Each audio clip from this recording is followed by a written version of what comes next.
If you're so smart, you do it." The boss's voice cut through the air like a whip. Everyone in the room fell silent.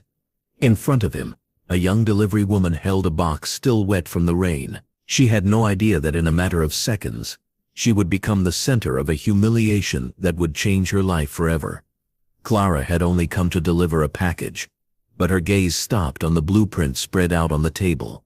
Something didn't add up. Without thinking, she murmured a phrase she should never have said.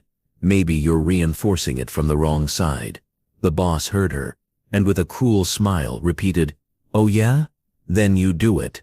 Laughter erupted. Engineers with degrees, diplomas, and salaries she could never imagine, laughing at a neighborhood delivery girl. Clara felt the ground open up beneath her feet. She just wanted to disappear. But deep down, something inside her awoke, because what no one knew was that Clara had grown up among grease, engines, and screws. Her father, a humble mechanic, had taught her a lesson that entire office had forgotten.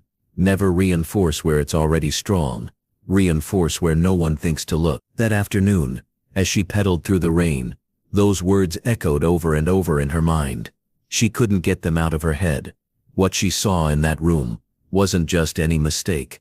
It was a flaw that could cost millions. And although she tried to convince herself she should forget everything, the echo of the boss pursued her like an open wound. "If you're so smart, you do it." That phrase would become the fire that ignited her destiny. If this story touches your heart, subscribe now. Not for me, but for you, because if you were ever underestimated, this story is for you. That night, Clara ate dinner in silence in front of a plate of cold rice. Outside, the wind beat against the window as if wanting to remind her of what had happened. She closed her eyes, but could only see the laughter, the mocking gestures, the boss's gaze brimming with contempt. "Why did I speak?" she repeated to herself over and over. But beneath that shame, something burned. A certainty.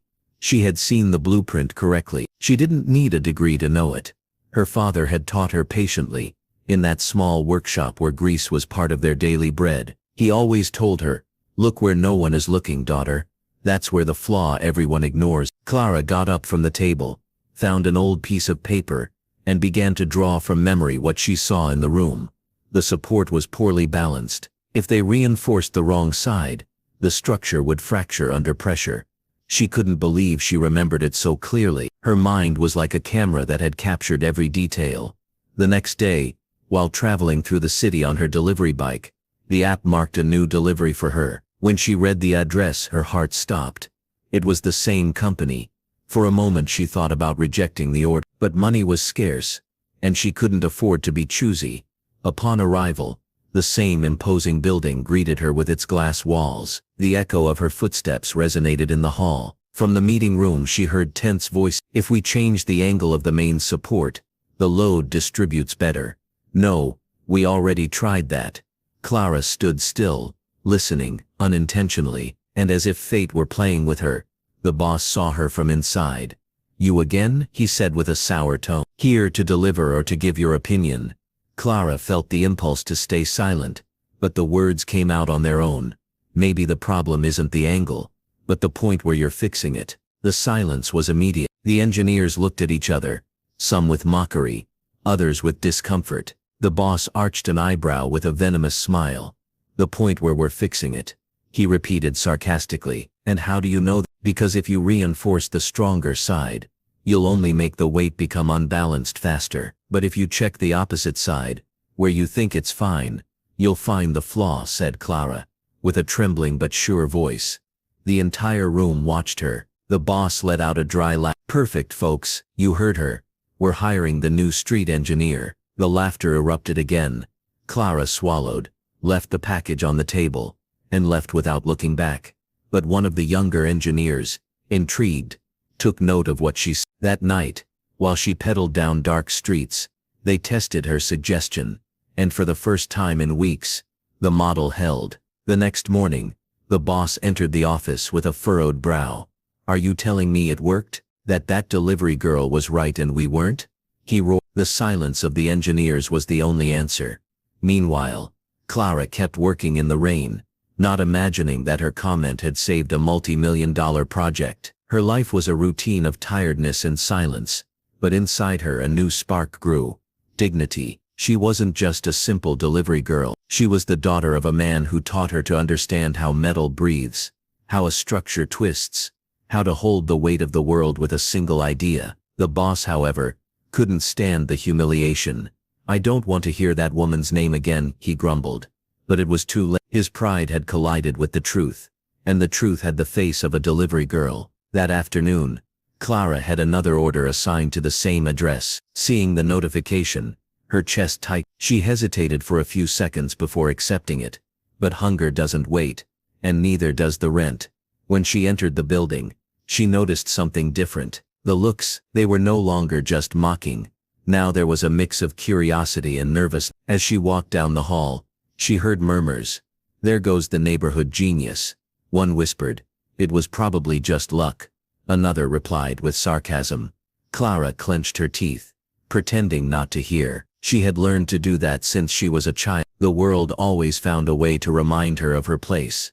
But this time, something was different. Between the mockery and the fear, there was respect. Even if no one admitted it, her idea had worked. The boss saw her from the meeting room. He pretended indifference, but his tense jaw gave him away. She left the package on the table without saying a word and turned to leave. Just as she was about to exit, she heard one of the engineers say, "If we follow that adjustment line, it might work," just like the delivery girl said. Clara stopped. The air burned in her chest. For the first time in a long time, she felt something powerful: validation. It wasn't applause or apologies, but it was enough. Outside, she took a deep breath. She didn't know why, but she had the feeling that her story with that place wasn't over yet. The boss's pride and the humility of a young woman without a degree were about to collide with a force no one could stop. Because when truth comes from the heart and not from the ego, there is no power that can silence it. And what was about to happen wouldn't just change her destiny, but also that of the entire company. The following days, the atmosphere in the company became unbearable. The multi-million-dollar project was on the verge of failure. The investors demanded results. The engineers weren't sleeping, and the boss paced like a cornered beast. 30 engineers and not one can solve a simple structure, he growled, hitting the table. "If we fail, we'll lose the contract, and everything will go to hell." But deep down, what consumed him wasn't the fear of failure, but pride, because in his mind, every mistake was an echo of that phrase he couldn't forget. "Maybe the problem isn't the angle, but the point where you're fixing it." That delivery girl, without studies, without a suit, without a degree, had seen what they didn't, and that devoured him from the inside. Meanwhile, Clara continued her routine without imagining that her name still resonated within those walls. Her body was tired, but her mind wouldn't stop thinking. She remembered the blueprints, the calculations, the reinforcements. She grew more and more certain that she could solve it. One afternoon, while leaving a delivery at another building, her phone vibrated. It was a new order address, the same company. She felt a flip in her stomach. She hesitated, but she accepted. Upon arrival, the receptionist asked her to wait. The minutes felt eternal. Finally, an engineer came out to get her. "The boss wants to talk to you." Clara felt the floor disappear beneath her feet. Had she done something wrong? Was more mockery coming? She entered with unsteady steps and found all the engineers and the boss in the center, looking at her as if facing a verdict. "Well," said the boss in a dry voice, "since everyone believes in you, girl, show us what you know." Clara's heart was beating so hard she could almost hear it. In that room full of cold stares and expensive suits, she felt more alone than ever, but also more alive. She slowly approached the table. The blueprints were spread out like a battle. The boss, with his arms crossed, watched her with contempt. "Come on, engineer," he said sarcastically. "Make us see your great wisdom."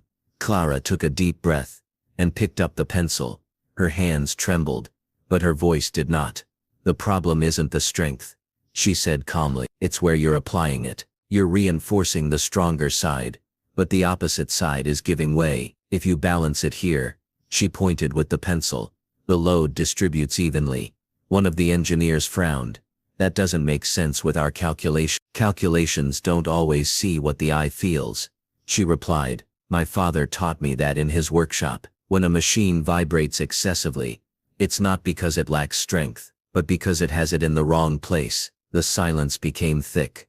The boss leaned forward. And how can you be so sure? Clara looked him straight in the eyes. Because I saw it all my life. I learned it by fixing what you only study. A murmur ran through the room. For the first time, some engineers didn't laugh. They were listening to the boss, red with anger, clenched his fists. Very well, we'll run your test, he grumbled. But if you fail, I assure you, you will never set foot in here again. Clara nodded. She had nothing to lose, but a dignity to defend. That night, the engineers worked until dawn. The lights in the testing room remained on, and amidst blueprints, calculations and sweat, they applied Clara's proposal. The atmosphere was tense. Every move was a bet against pride. The boss watched from a corner, his jaw rigid. In his mind there was only one thought. This can't work. But when the structure model was mounted, and the first test weight was placed, silence took hold of everyone. The timer started counting. 10 seconds. 30. 1 minute. Nothing moved. Nothing failed. One of the engineers checked the measurement. The distribution is even. No fractures. Another repeated, incredulous. It's working. The boss took a step forward. His face, pale, said it all. The structure that had challenged his ego stood firm. A delivery girl's comment had just solved what 30 engineers could not. A murmur of amazement spread through the room, then applause. First one, then another, and another, until the place filled with an ovation that made Clara's chest tremble. It wasn't pride she felt, it was justice. It was the voice of her father resonating in her memory. Never reinforce where it's already strong, reinforce where no one thinks to look. The boss tried to speak, but no words came out. His silence was his defeat. Clara, with shining eyes, only whispered, "It's not about degree, it's about seeing what others don't." If this story inspires you, subscribe right now. Don't do it for this channel. Do it for yourself, because if you were ever underestimated, this is your place. Here we transform humiliation into strength. The silence after the applause was louder than any word. The boss, his face hardened, tried to compose himself. "Well," he said in a tense tone, "I guess it was a lucky stroke." But one of the younger engineers interrupted him. "No, sir, it wasn't luck. It was her who saw it." The boss looked at him furiously, but the young man didn't lower his head. For the first time, someone dared to contradict him. Clara stood still, her hands still trembling. She didn't fully understand what had just happened. She only knew that for the first time, they were listening to one of the investors present, a man with graying hair and a kind gaze, approached her. "Incredible," he said, smiling. "Where did you learn that?" Clara hesitated. "From my father, sir. He had a small workshop. I couldn't study engineering, but he taught me to repair structures since I was a little girl." The investor looked at her with respect. "Talent doesn't always need degrees. What matters is vision, and you have it." He took a card from his pocket and handed it to her. "If you ever want to work on something bigger than delivering packages, look me up. People like you are the ones who really change things." Clara took it with trembling hands. She couldn't speak. She barely managed to murmur a thank you. Meanwhile, the boss left the room without looking back, his face red with shame. Outside, the sun began to filter through the windows, bathing the office in a warm light. It was the dawn of a new story, the story of a woman who, without seeking it, had shown that true intelligence isn't measured in degrees, but in humility, experience, and courage. Clara left the building without saying a word. The cold air hit her face, but it didn't hurt. It was different. It was the air of freedom. She walked a few meters with the card still in her hand. She looked at it over and over as if it were a dream. It wasn't a contract. It wasn't money, but it represented something much bigger. An open. As she crossed the street with her bike, she remembered every laugh, every look that had made her feel less. She remembered the days she ate stale bread because there wasn't enough money, the nights her father told her that someday it would all make sense. And now she understood. Every humiliation, every tear, every blow of reality, had prepared her for that moment. In her small apartment, she leaned the bike against the wall and sat in silence. The sun came in through the window, illuminating the old photo of her father on the shelf. "I did it, Dad," she whispered through tears. "I did it." In that instant, she understood something profound. The people who underestimate you the most are the ones who know you the least. And silence can be the most powerful response when the truth speaks for you. The next day, her story was already spreading by word of mouth. Some engineers pretended nothing had happened, others mentioned her with respect, but everyone was left with a lesson no diploma could teach. Wisdom doesn't dress in a suit. Sometimes it arrives on a bicycle with hands stained from work. Clara didn't seek fame or revenge, she only wanted to be heard. And she had achieved it. Days passed.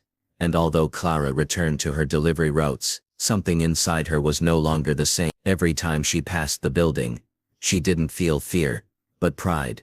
She knew that her voice, the one that once trembled in the face of mockery, had left a mark that no degree could erase. Sometimes while waiting at traffic lights, she thought about the investor and his offer. What if she could really change her life? But beyond that, what moved her most was something invisible. The certainty that her father, from wherever he was smiling with pride. One afternoon, while leaving a delivery at another building, she heard two men talking about the project. "Did you hear about the delivery girl?" one said. "She saved the contract." "Yes, I heard." The boss had to swallow his pride. Clara smiled without stopping. She didn't need recognition. Knowing she had done the right thing was enough. That night, while eating dinner in silence, she remembered the phrase her father always repeated, "Daughter, the real foundations aren't in the ground, but in the heart." And that phrase made more sense than ever. Because what had happened wasn't just a technical triumph, but a human victory. Proof that intelligence isn't born from privilege, but from observation, humility, and the genuine desire to learn. Clara understood that knowledge has many forms, and the most powerful of all is experience. The world may laugh at you, underestimate you, or ignore you, but if you believe in your worth, sooner or later, life will put you face to face with the truth. A few days later, Clara received an unexpected call. It was the same young engineer who had defended her that time. "Clara, the investor asked about you. He said he wants to see you." She fell silent, the phone trembling in her hands. She couldn't believe it. When she arrived at the building, the atmosphere was different. There were no more laughs or mocking looks. Some lowered their gaze when she passed. Others simply smiled at her with respect. The investor was waiting for her in the main room. "Clara," he said kindly, "I've thought a lot about you. The talent you showed isn't common. I want to offer you a scholarship to study engineering, not for a piece of paper, but so you have the tools you deserve." Tears welled up in Clara's eyes. "I don't know what to say," she whispered. "Just accept it," he replied. "The world needs more people like you." That afternoon, when she left the building, the wind ruffled her hair, and her heart burned with excitement. It wasn't just an opportunity, it was confirmation that her worth didn't depend on where she came from, but on what she carried inside. Clara looked up at the sky and murmured, "Thank you, Dad, for teaching me to look where no one is looking." As she walked towards her bike, she felt that life, finally, was smiling at her. Not with luxuries, but with purpose. What began with humiliation ended in a promise, and that promise would change not only her destiny, but that of all who ever believed they weren't enough. That night, Clara returned to her small apartment. She left the bike by the wall, looked around, and realized something that made her smile. Nothing in her surroundings had changed, but she had. She was no longer the delivery girl who was afraid to speak. Now she was a woman who had learned the value of her voice. She took out the old photo of her father and placed it on the table. "You were right," she said in a thread of a voice. "Sometimes you have to fail, fall, be humiliated, to remember who you are." While the city slept, she wrote a single phrase in a notebook: "Never reinforce where it's already strong. Reinforce where no one thinks to look." It was her mantra, her inheritance, and her truth. The following days her story began to circulate.